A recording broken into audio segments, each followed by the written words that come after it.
Good morning. A warm welcome to one and all present here. I am Shinjo Stephen. Today we are going to learn about neurotechnology. I am very excited about today's topic. Let's start. Introduction. What is neurotechnology? Neurotechnology is any technology that has a fundamental influence on how people understand the brain and various aspects of consciousness through and higher order activities in the brain. The current technology includes live imaging, transcranial magnetic stimulation, cranial surface measurements. Live imaging. Magnetocephalography is a functional neuroimaging technique for mapping brain activity by recording magnetic fields produced by electrical currents occurring naturally in the brain using very sensitive magnetometer.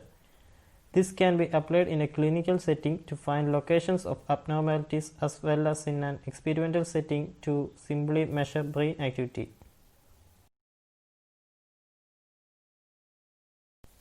Transcranial magnetic stimulation.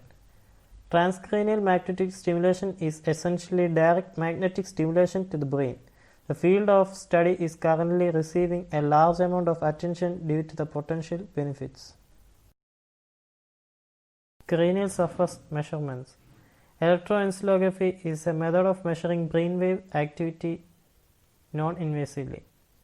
A number of electrodes are placed around the head and scalp and electrical signals are measured. Electroencephalography are a different method to understand the electrical signaling in the brain. Magnetoencephalography is another method of measuring activity in the brain by measuring magnetic fields that arise from electrical currents in the brain. How this helps study the brain. Magnetic resonance imaging is a vital tool in showing the activation in the brain. While MRIs are used clinically for showing brain size, it still has relevance in the study of brain. However, current research tends to focus more on fMRI. These two methods allows the scientists to view activation in the brain. Future technologies. The future of neurotechnologies lies in how they are fundamentally applied and not so much on what new versions will be developed. Current technologies give a large amount of insight into the mind and how the brain functions, but basic research is still needed to demonstrate the more applied functions of these technologies.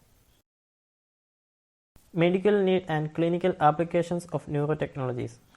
Widespread diseases and neural disorders represent a social and economic burden of aging societies in Europe.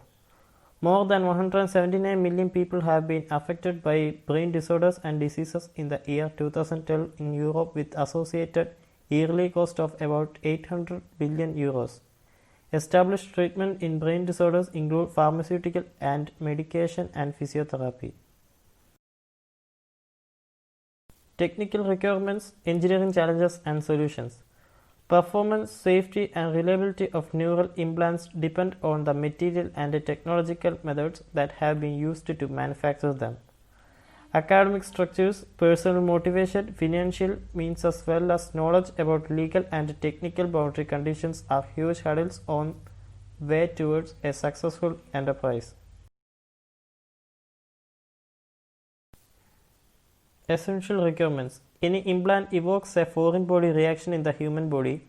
However, it must not harm the body beyond the implantation trauma and shall keep cellular reactions to a minimum. The technical term essential requirement means the implant must work safely under its intended use. Technical components of neurotechnological implants.